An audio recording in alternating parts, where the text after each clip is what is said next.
Hi, welcome to Vision Security. I'm John Harris, and in this video, we'll go over the basic installation training. First, as a technician, it's important to give a good first impression to the homeowner. Hi, I'm John from Vision Security. Is Mr. Schofield here? Yeah, I'm Garrett. Come on in. Yeah, let me just get my shoes. Oh, you don't have to do that. You're fine. Oh, it's okay.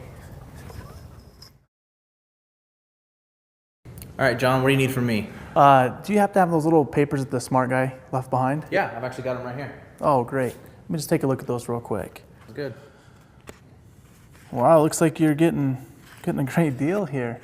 I'll tell you what, I'm gonna look around for a couple locations where we can possibly mount the panel. Once we decide on a location, I'll let you get back to whatever you're doing and we'll have your home safe and secure in no time. Sounds good. All right. Appreciate it. Once you have met with the homeowner and reviewed the equipment list, it is now time to find a few locations in the house that would be ideal for mounting the panel. This step is incredibly important because if you choose a bad location, it potentially could add hours onto the install.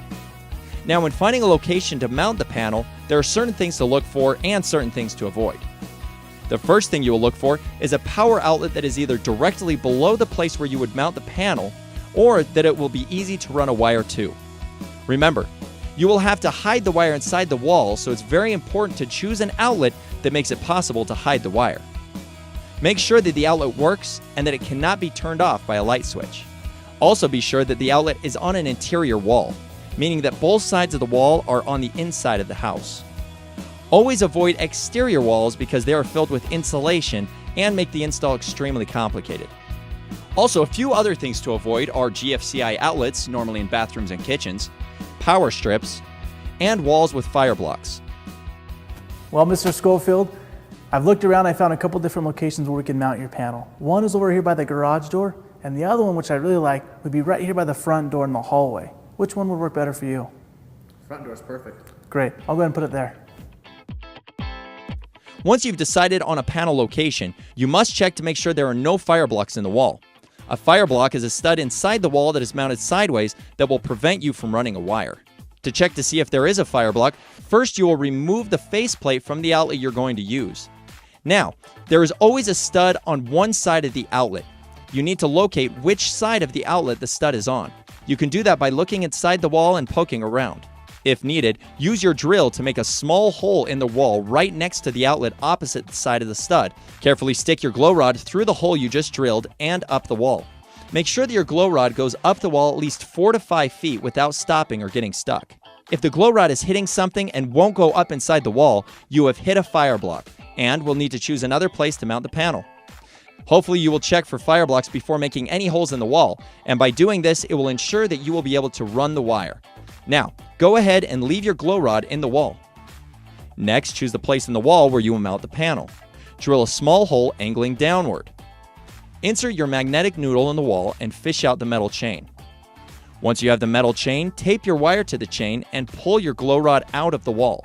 Pull some extra slack in the wire to make sure it's easier to work with. Strip your wire back and use the red for positive and black for negative and hook them to the corresponding terminals of the transformer.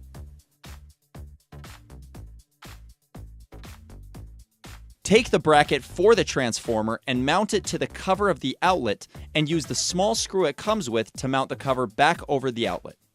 Leave the transformer unplugged until the panel is wired. This prevents you from accidentally shorting out the transformer. Now it's time to mount the panel. First, you need to remove the small screw on top of the panel. Be sure not to lose this screw. Most techs will either put it into the microphone hole in the front of the panel or on the speaker magnet. Then, pull the backplate off of the panel, put your wire through the opening of the backplate so it sits flush against the wall. Take a minimum of 4 drywall screws and screw them into the 4 corners of the backplate. Make sure to use a level when screwing in the backplate so the panel is not crooked. Once this is complete, take the white triangle strap on the inside of the panel and slide it over the circular knob in the middle of the back plate. This hangs your panel up on the back plate so you have both your hands free for wiring. Next, use your wire strippers to remove the white part of the wire. Since your wire strippers will sometimes cut into the copper part of the wire, it is extremely important to pull the wires back with your hands and cut off the part that could potentially be cut by the wire strippers. This quick step takes no more than a few seconds, but it eliminates a ton of service calls. Now, strip a small amount of both black and red and put the black in the negative port and the red in the positive port. After a few seconds, you will see the panel light up and hear audio from the panel. Ready to arm. Push the panel against the back plate and make sure the wire is concealed. Take the small screw and screw it back into the top to hold the panel together. That's it for mounting the panel. Now you can plug in the transformer. Be sure to use the zip tie to secure it. Now let's go over all the different sensors that you will install. Sensors are classified into two groups: security detection and life-saving. Let's start with security detection first. Door and window sensors are the most common sensors that you will install. They're actually the same sensor and are used for both doors and windows. When mounting them, always put the transmitter on the door or window frame and the magnet on the moving part of the door or window. When mounting them, make sure the little hash mark on the side of the sensor lines up with the magnet. If they are not lined up, the sensor will not function properly. Remember, the sticky tape that is on the sensor is there to hold the sensor in place while you screw it to the door. It is not meant to be permanent. Now let's move on to motion detectors. First, remove the small screw that holds it together and pull the back plate off the motion detector. Insert the battery. Now take the back plate and screw it into the wall with 2 drywall screws. When mounting flat against the wall, use the screw indentations in the center. When mounting in corners, use the screw indentations on the sides. Always mount the motion detector 7 to 9 feet off the ground. Now let's move on to glass break detectors. Twist the back plate off and insert the 2 batteries. Mount the back plate to the wall with 2 to 3 drywall screws and twist the glass break detector back onto the back plate. Glass breaks should never be mounted on the ceiling and always in direct line of sight of the window that needs to be protected. This sensor listens for sound waves and the frequency of glass breaking. Now let's go over life-saving devices. Smoke detectors and carbon monoxide detectors are both life-saving devices. They work even when the alarm system is disarmed. Both smoke detectors and carbon monoxide detectors are installed the exact same way. First, twist the back plate off and insert the 2 batteries. Next, be sure to mount the back plate to the ceiling and not the wall using 2 drywall screws. All smokes and carbons need to be at least 12 inches from any wall. Make sure to not mount near bathrooms or appliances. Once back plate is mounted, twist the smoke or carbon back onto the back plate. Once all the sensors are mounted and the panel is completely programmed, you'll need to test each individual sensor as well as the panic buttons. Arm the system.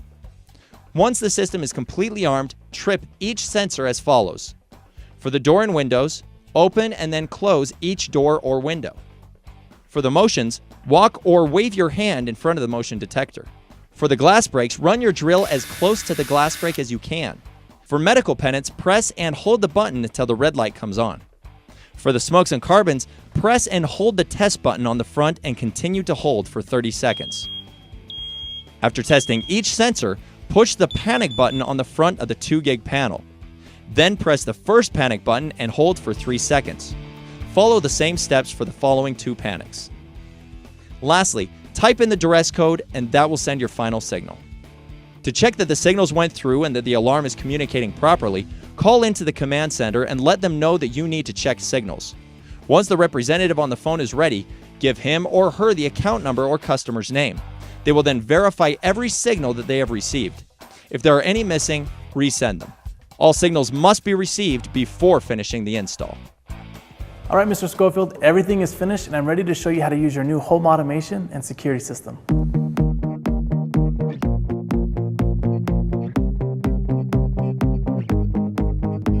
All right, Mr. Schofield. Now, obviously these systems only work when you use them. And it seems like the one time when you don't use it is the one time when something happens. And lately, a lot of things have been happening. So, can you promise that you'll use the system every single day? Yeah, of course. You will? Yeah. Great. I use mine every single day, and that's the only way I know that my home's truly safe. If you need anything at all, please don't hesitate to call. Mr. Schofield, it was great being in your home today. I really appreciate it. It was great meeting you, and take care. Thank you. That wraps up the basics of the alarm install. Feel free to review the video as much as necessary, and also be sure to watch the other more advanced trainings here on the website. And as always, we congratulate you on making a wise decision to join Vision Security. We appreciate your hard work, we're looking forward to working with you, and we think that together we can make great things happen.